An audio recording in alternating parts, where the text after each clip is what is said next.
Are you having a hard time figuring out what to get Dad for Father's Day? Shop now at sportshistorynetwork.com/row1 and save 15% off your order when you check out Row 1 Brand's Vintage Sports Pictorium Gallery. They have America's best sports art. With over 7,200 historic sports prints, you're assured to find something unique for Dad this Father's Day. If he's an NFL buff, check out the 1963 vintage NFL helmet poster. Shop now at sportshistorynetwork.com/row1.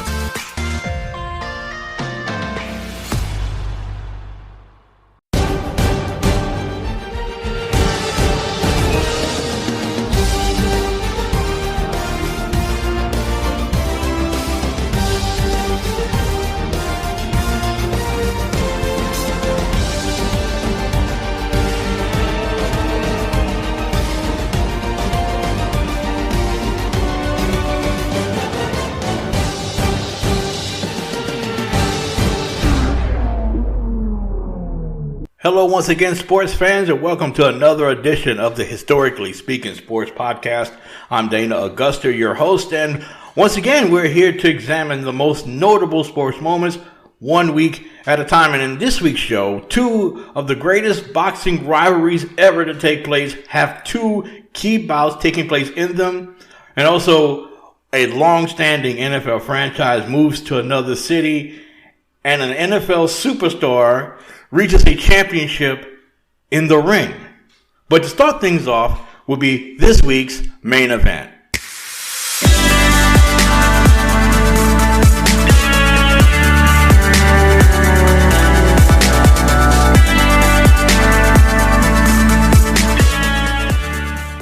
Hello once again, and welcome back to the Historically Speaking Sports Podcast. I'm Dana Augusta, your host, and you are locked in to where we talk about the greatest events in the history of sports 1 week at a time. In this week's main event, we will delve into what a lot of sports fans will be talking about for the next week or couple weeks, and that is the upcoming NCAA basketball tournament. As a country and a culture, we are fascinated, almost obsessed with origin myths. And once has something taken hold in our popular consciousness, we have to know when and where and how it became that way. And for example, people over a century have credited Abner Doubleday for the invention of baseball. And for those of you who believe that, I hate to break it to you, but it's not true. Baseball evolved into the game that we see today. And another event of the sporting year which we are trying to tie down the origin of is this rite of spring that we call March Madness. Now, there are several moments in the illustrious past of the NCAA basketball tournament that people believe started the madness, possibly the 1979 national championship game between Indiana State and more specifically Larry Bird and Michigan State, led by the charismatic guard from Lansing named Magic. It could also be 1985 when the tournament had expanded to its current 64-team limit, and that was that same year the lowest seeded team ever to win a national championship was when Villanova upset powerful Georgetown in Lexington, Kentucky, no less on April Fool's Night. Both of those instances are logical and well documented, yet I humbly believe that the madness truly started with the 1974 NCAA tournament. Now, what makes this tournament so special? Now, well, the remarkable qualities of this tournament became evident even before the tournament officially started. Now, in college basketball at the time, only 25 teams made the tournament field and only the conference champions were eligible. That fact set the stage for a remarkable showdown between the top-ranked North Carolina State Wolfpack and the Maryland Terrapins, ranked number 4 in the country in the championship game of the Atlantic Coast Conference. The ACC was, back then, what it is now, a powerhouse conference with several great teams within its stable. Along with those teams, you have, of course, the usual suspects of Duke, North Carolina, Virginia, and Wake Forest. Now, this top 5 showdown took place this week in 1974, which would be the springboard for one of the most remarkable tournaments ever to take place. Both squads were loaded with supreme basketball talent, some of the best ever to play at the collegiate level. The top-ranked Wolfpack, led by Associated Press National Player of the Year David Thompson.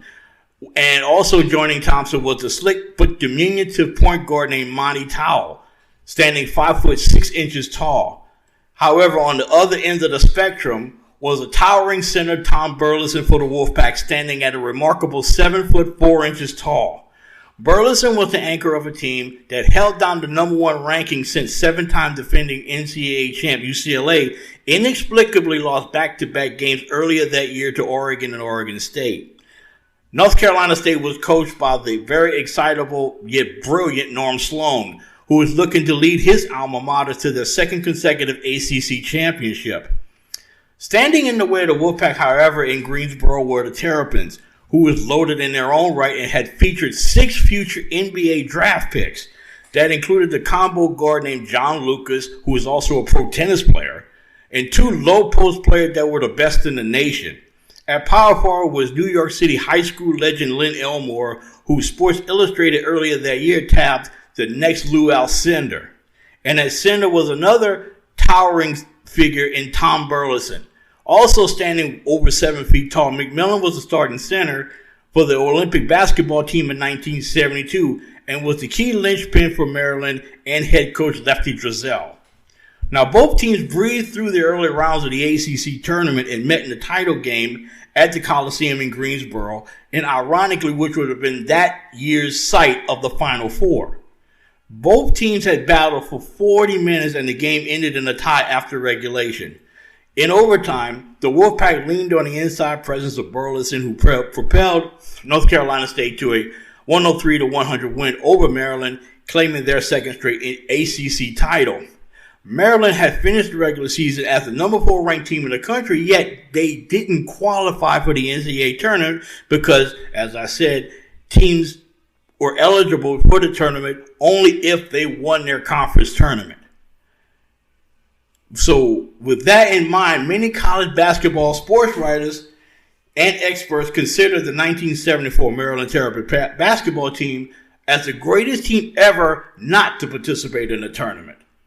And the game would be instrumental the following year in the expansion of the NCAA tournament to 32 teams, which meant that had the game taken place a year later, Maryland, though they would have lost, would have made the tournament. However, they were out of the tournament. And after their victory, the Wolfpack would advance to the NCAA tournament after receiving a first-round bye. The Wolfpack would easily get past the Providence Friars and the Pittsburgh Panthers to reach the Final Four, which would be, again, back at the Greensboro Coliseum in North Carolina. However, the next contest, the national semifinal, would be a tall task to say the least. The Wolfpack would take on the reigning 7-time national champion UCLA Bruins. In addition to winning 7 consecutive national titles, UCLA was also on a 38-game winning streak in the tournament, a record that hasn't even been approached since they set that record way back when. Though the Bruins uncharacteristically struggled through the regular season, they were prohibitive favorites to claim their 10th national championship under legendary head coach, the man they called the Wizard of Westwood, John Wooden. UCLA was also led on the court by the big redhead from Helix High School in San Diego, California, center Bill Walton, and who was widely considered one of the greatest collegiate basketball players ever, leading the Bruins the season before to an unbelievable postseason and unbelievable national championship win where he scored over 40 points in beating Memphis State in St. Louis. Along with Walton were other key members of the Walton gang, which included Keith Wilkes and Dave Myers. After a first half standoff, the Bruins would race out to a 14-3 run to start the second half and was sparked by a number of miscues by North Carolina State. However, the Wolfpack would get themselves together and rally behind All-American David Thompson, who finished with a game-high 28 points. However, midway through the second half, with an 11-point lead UCLA had enjoyed, was suddenly cut down to 3 with 57-54, with precious little time remaining. Now, with less than 5 minutes to play, Thompson came up big again with a driving layup over Walton, giving the Pack their first lead since the first half. Yet the Bruins would not go away as Myers connected on a 17-foot jumper that would tie the game at 65 apiece with less than a minute to play. NC State would hold the ball for the final shot but would fail to score before the end of regulation, extending the game into overtime. The two of the top 4 teams of the country would battle into an extra period with the berth in the national championship on the line. However, both teams failed to play to a draw in the first overtime, and the Bruins and the Wolfpack would go on to a second incredible and exciting overtime period. In the opening moments of the second extra session, UCLA looked to settle the issue very quickly as the Bruins spurted out to a 7-point lead with 3 minutes to play, which seemed even larger considering the fact that there was no shot clock back then. The Bruins seemed to be on their way to another championship game appearance, yet the stingy Wolfpack defense forced back-to-back turnovers and shot by Thompson and another guard, Mo Rivers, rallied North Carolina State. Shortly after Thompson connected on a driving layup to give the Wolfpack the lead that they would not relinquish. North Carolina State's 80-77 win not only placed the Wolfpack in the title game, but ended UCLA's winning streak in the tournament and their impressive 7 consecutive national titles. 2 nights later, North Carolina State concluded their championship run by knocking off Al McGuire's Marquette Warriors 76-64, claiming the school's first national title. Thompson was named the tournament's most outstanding player throughout the tournament and would later be drafted by the Denver Nuggets of the ABA, where he would play his remarkable pro career. Though the Final Four that season was impressive and entertaining, the national semifinal contest is the one game that most people remember. Years later, USA Today listed the game as one of the greatest games ever in the history of the tournament. This was the beginning of what we know and love about the tournament. The March Madness basketball tournament, which is the centerpiece and one of the most anticipated and the best sports weekend on the calendar all year long. The buzzer beaters, the surprising upsets has given the tournament its character over the years. And it all started right here this week in 1974 at the Greensboro Coliseum when NC State defeated Maryland in the ACC Tournament Championship game. And now, this week's Top 5.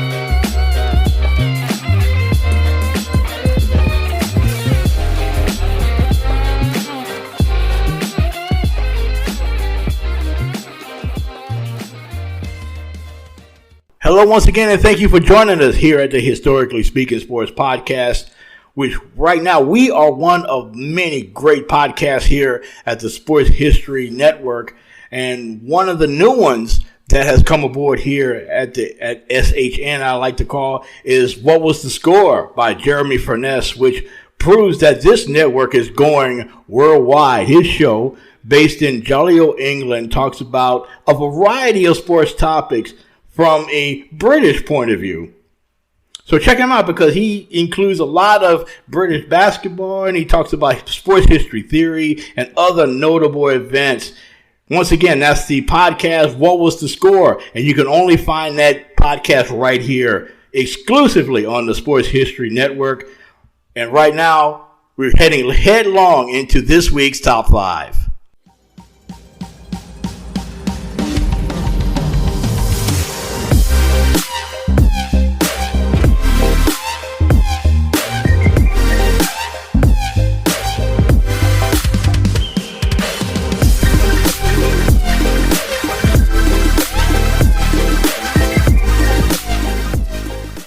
Hello and welcome back to this week's edition of the Historically Speaking Sports Podcast.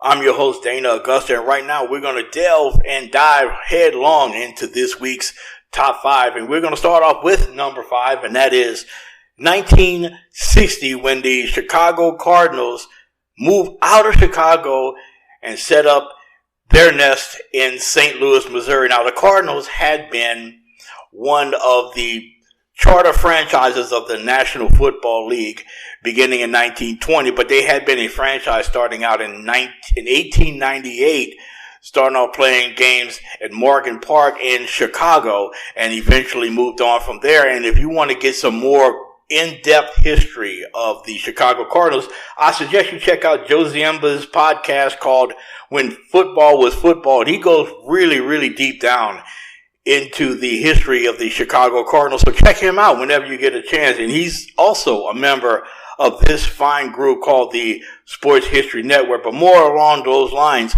the Cardinals would move out of Chicago to St. Louis in 1960, where they would stay until 1988, where they eventually, of course, would move to the Valley of the Sun, play their games starting off as the Phoenix Cardinals, and a couple of years later changed their name to Arizona Cardinals, and now they play their games in Glendale, Arizona. But their roots begin right there in Chicago, all the way up until 1959, where actually they won a couple of NFL championships, including the 1947 NFL championship, where they defeated the Philadelphia Eagles over in Comiskey Park, which is another great Chicago landmark. Number 4, the New York Highlanders joined the American League in 1903. Now, the New York Highlanders was one of the charter members of the new American Baseball League that would be a direct rival to the National League in baseball. And the Highlanders would play their games in Manhattan, called Hilltop Park, over there in northern Manhattan. And for a time, they were one of the least successful teams in the New York area, trailing behind, of course, the more established and powerhouse New York Giants, as well as the Brooklyn Dodgers. But the Highlanders would be something of a afterthought to a lot of baseball fans in the New York area in the early part of the 20th century. But of course, all of that would change, first of all, beginning in 1913, when that team would change their name to the New York Yankees. And their fortunes would further change even for the better in 1919, where they would get a slugger/pitcher by the name of Babe Ruth to join the New York Yankees and end up changing the course of that franchise and the rest of baseball history. So it all started with that franchise, the New York Highlanders, becoming a major force in the American League, and all that started in 1903, this week in 1903. Number 3, Eddie Sutton, longtime college basketball coach, becomes the first coach ever, to lead four different schools to the NCAA tournament.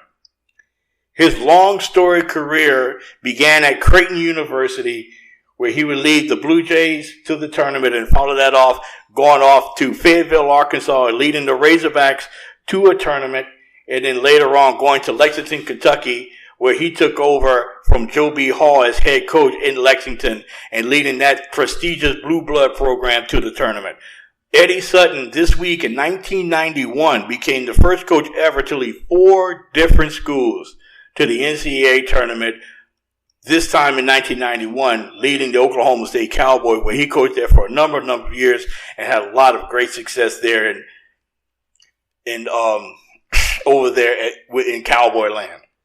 Number 2, and in their third and final meeting for the heavyweight title, Floyd Patterson KO's Ingmar Johansson at the Miami Convention Hall, Miami Beach, Florida, to retain his heavyweight title in 1961.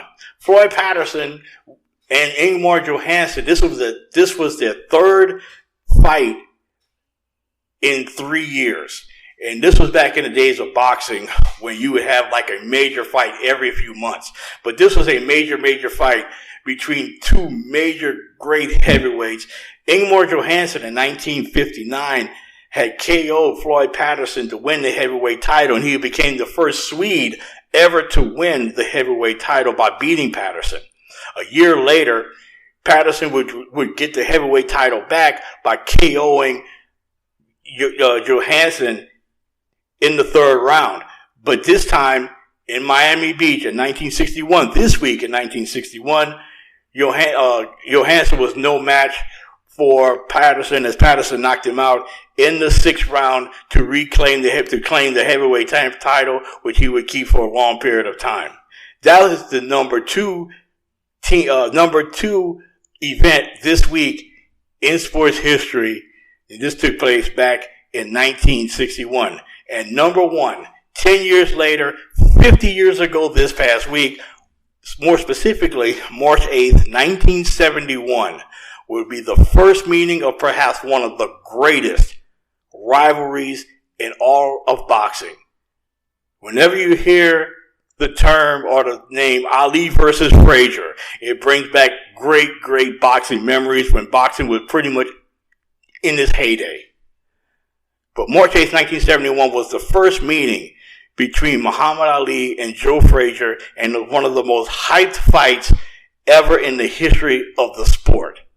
Taking place in New York City in Madison Square Garden, Joe Frazier and Muhammad Ali would battle for 15 brutal rounds, including, I believe it was the 10th round or 10th or 12th round when Joe Frazier knocked Ali down. And Frazier would hold on in an epic battle where Joe Frazier would win a unanimous decision after 15 rounds to retain the heavyweight title that Ali was stripped from when he refused to be inducted into the Army during the Vietnam War. Frazier and Ali would fight two more times. Another time would be in 1973, where Ali would win the title from Frazier. And of course, a couple years later in the Thriller in Manila, where Frazier did not come out at the beginning of the 14th round. Ali would retain the heavyweight title, beating Frazier that time in three of the most epic fights ever in the history of boxing over the last 50 years. That was this week in history, the top 5 events of this week. And now we're going to close the show out, of course, with shout outs.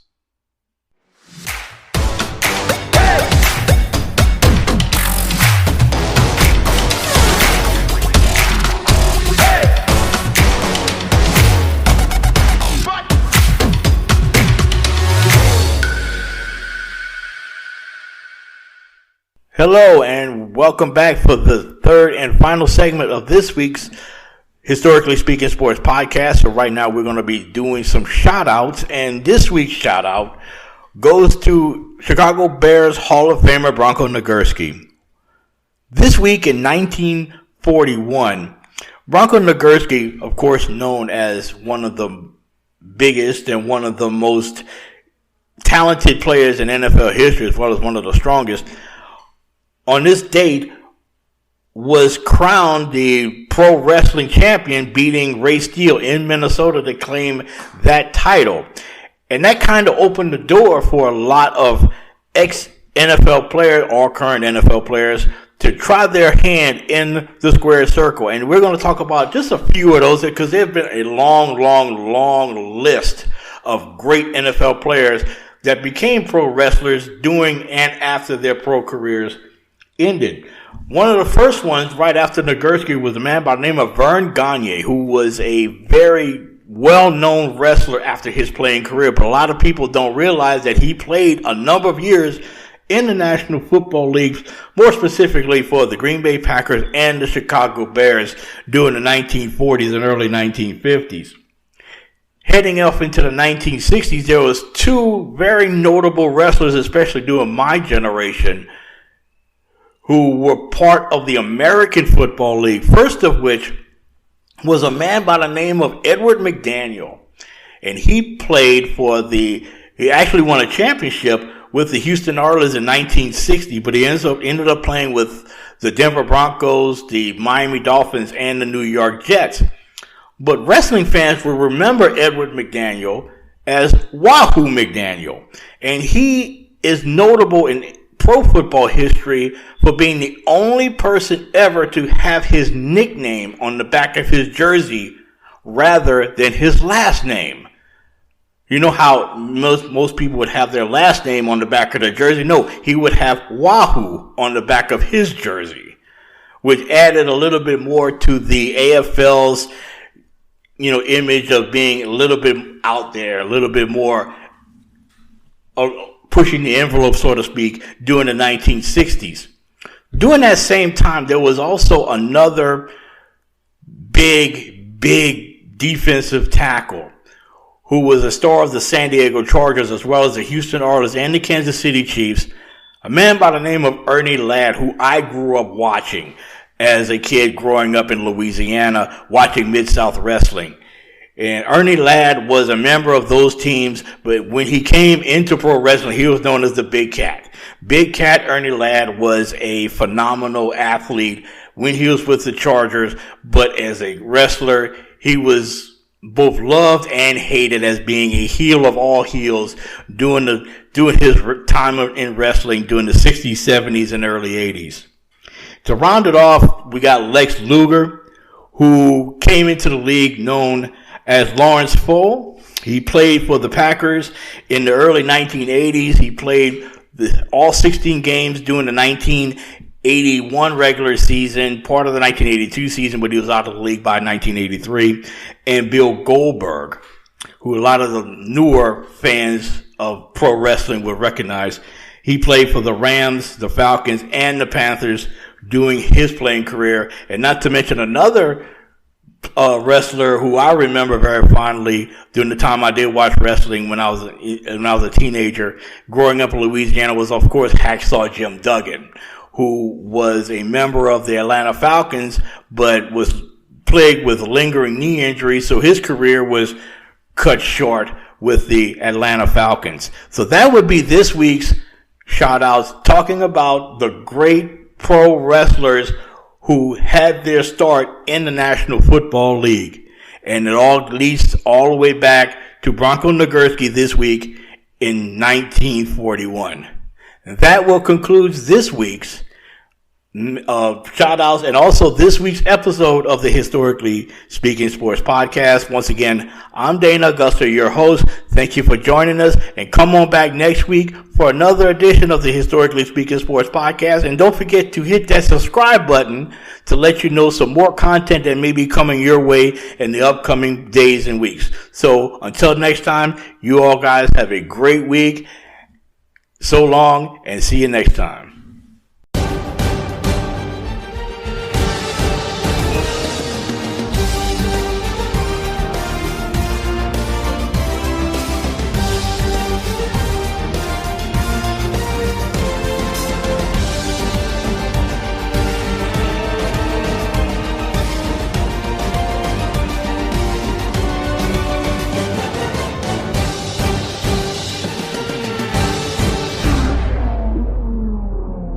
This podcast is part of the Sports History Network, your headquarters for the yesteryear of your favorite sport. You can learn more at sportshistorynetwork.com. We here at the Sports History Network proudly partner with 26 podcasts, all revolving around the history of sports. But did you know that many of our hosts were sports history authors way before they started their shows? It's true. We've got Joe Ziemba, host of When Football Was Football, Joe Zagurski, host of Pro Football in the 1970s, Mark Morthier, host of Yesterday's Sports, Tommy Phillips, host of Lombardi Memories, and Scott Adamson, co-host of From the 55-Yard Line. All these authors have many books for you to choose from. To check them out, go to our website at sportshistorynetwork.com/sportshistorybooks. Pick up your copy today. Soundtrack provided by Kevin MacLeod of filmmusic.io.